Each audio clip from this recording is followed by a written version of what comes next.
Hi, this is Shambhavi. Welcome to my weekly podcast about spirituality, love, death, devotion, and waking up while living in a messy world. The Satsang with Shambhavi podcast is recorded live each week with students of our nonprofit community, Jaya Kula.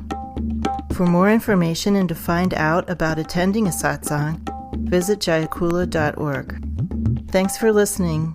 Much love to you, wherever and however you are.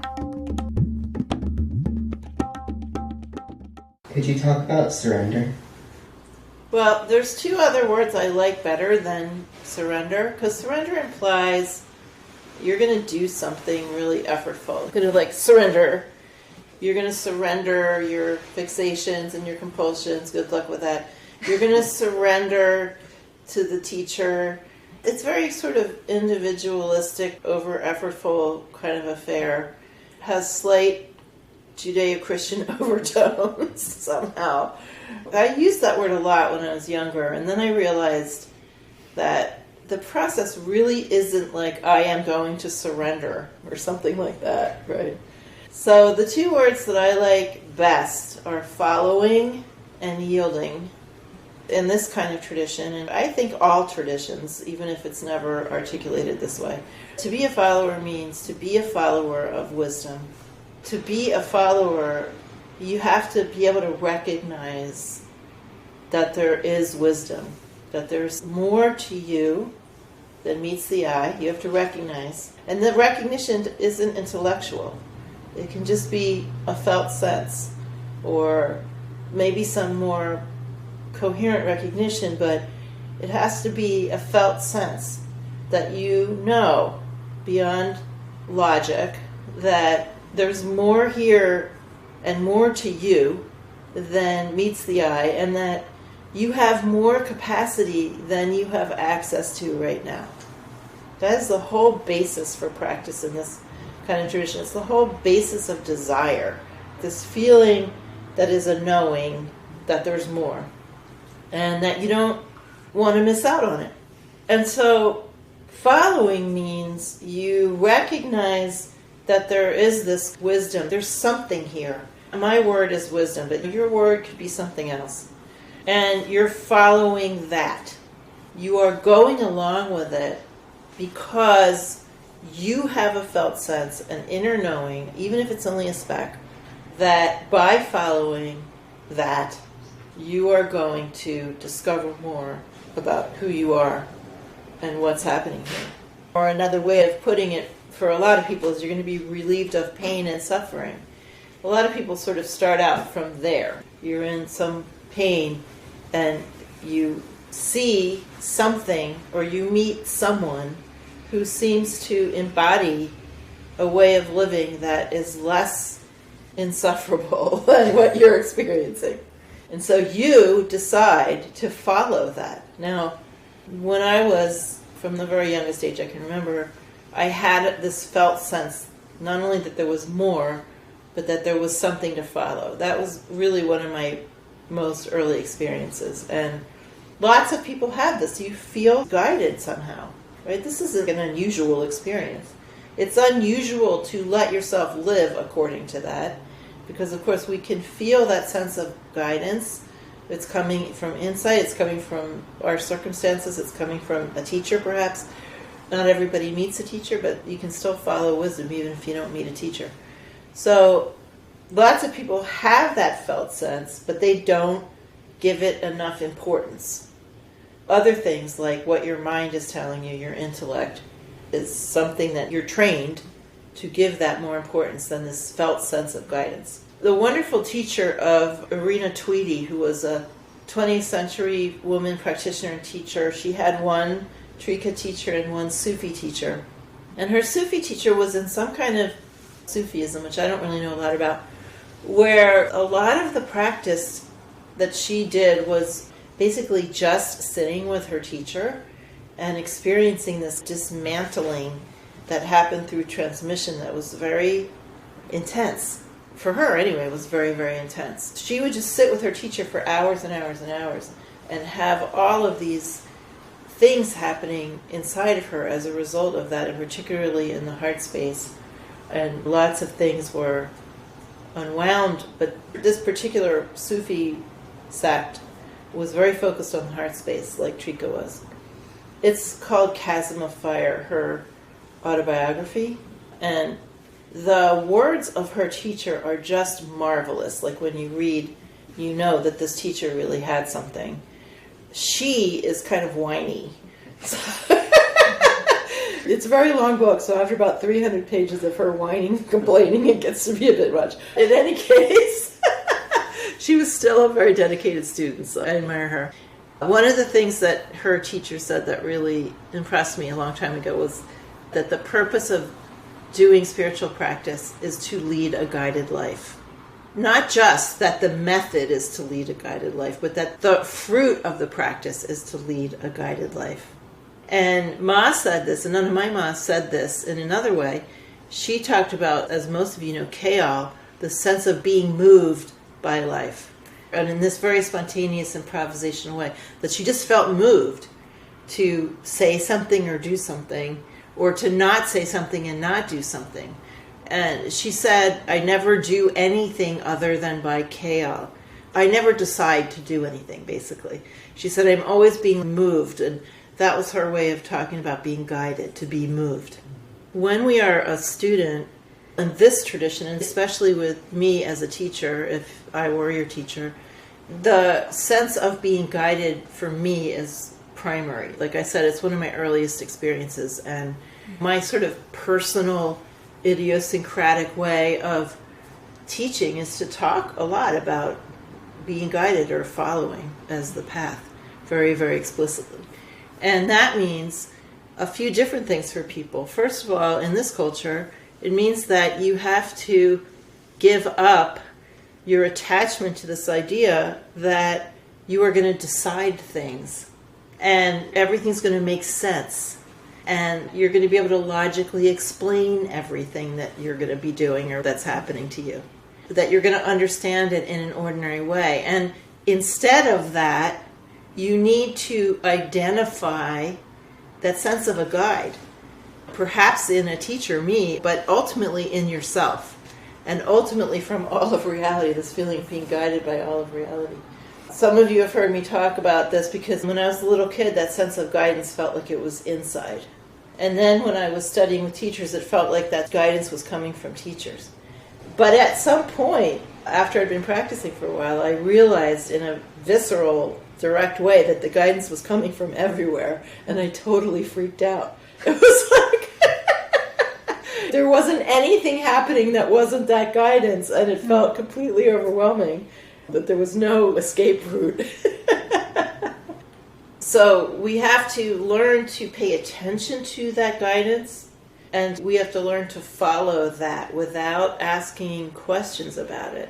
So we have to learn the feeling of that guidance. There's a special feeling, what I call guidance from the friend, whether that's, again, in a person or circumstances or your own wisdom heart or everywhere. We have to learn to identify the special feeling of that guidance so that we can have confidence when we're following it, that it's not just our own fixation or somebody else's. And we also have to, maybe this is the hardest thing of all, actually admit to ourselves that this is what we want to do. Because we have a lot of pride. We have to do it because we want it. And to let yourself want something is very dangerous, especially something that unconventional. Because that desire, and I think we all have this intuition, we know that once we start leading a guided life, that we actually desire to do that. The only reason anyone should follow is because they want to. That's the only reason I ever did it. It's not because someone said it was good or ethical or you'll get this or you'll get that or you'll improve yourself or something like that. All that stuff is very secondary. It's really just because you want to. You have this desire to do it. And when you recognize that, you recognize that's it. The game is over. Once you recognize that you have that desire. And you may hem and haw and resist and rebel, but you know. And if you're really going to be spiritually mature, you're going to embrace that, right? You're going to stop resisting.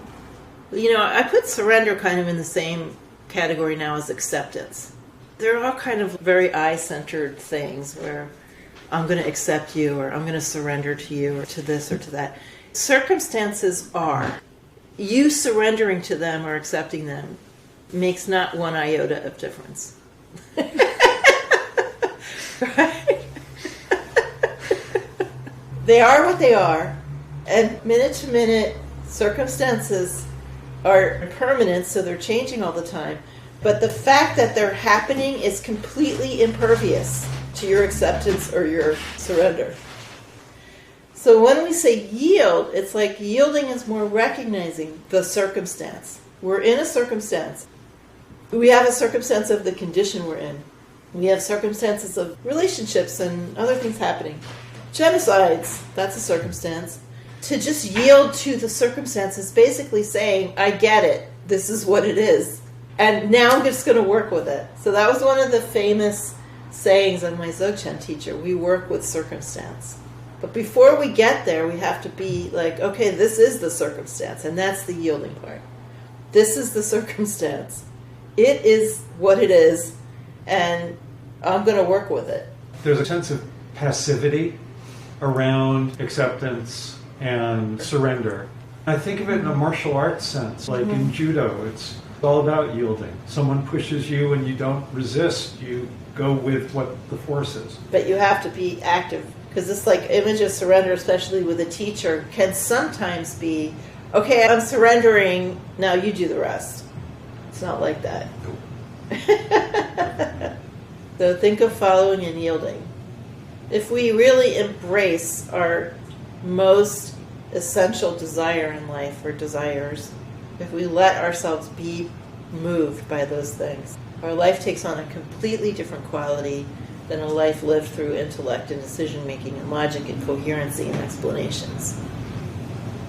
I have a question that goes along with what you were just saying, as far as there being a circumstance that we yield to. There's so many ways to perceive the circumstance. I think we often don't perceive it correctly. So that gets curious for me. We're all going to have some degree of karmic realm vision and not perceiving things clearly. And the only thing we can do in those circumstances is do our best. Try to have as much clarity as possible and do our best in working with those circumstances, including when we discover that we were wrong about it all along. That was another famous saying of my Dzogchen teacher, we do our best. And I just love these. Work with circumstance, we do our best. Recognize that he was kind of a type A character, but he also had these very simple ways of relating to things, which was great. And do our best just means in any moment, we're just going to try to call on all the capacities we have, recognizing that that's not going to be good enough, and it's okay. We're not going to have perfect clarity.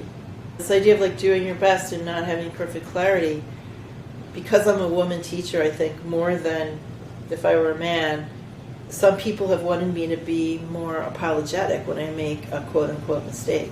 And sometimes I'm just very clumsy or do something and I apologize. But I'm just not as sorry as most people, because I'm like okay with it. I'm okay if I make a mistake.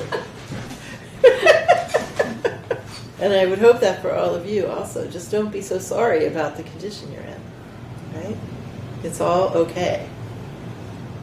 There was a conversation on Instagram on one of your posts that's been deleted, where there was a guy who was opining in kind of an uninformed way about the situation that was happening in Palestine. I found it super, super, super annoying. I just wonder if you have advice about how to deal with those situations.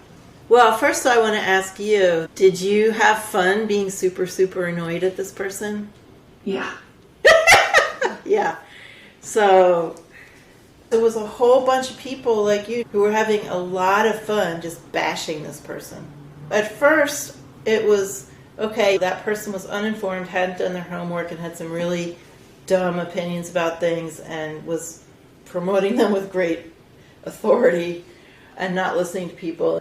And at first, people made some comments, they were angry, and that was okay. But then it just went on and on and on for days, and more people getting on the bandwagon of bashing this person. And I just felt like it was energetically pointless. And one of the skills of, I think, human maturity, definitely spiritual maturity, is knowing when you have an opening with somebody and when you don't.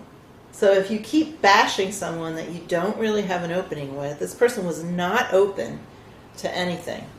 It just became like a bunch of people kicking a dead body, right?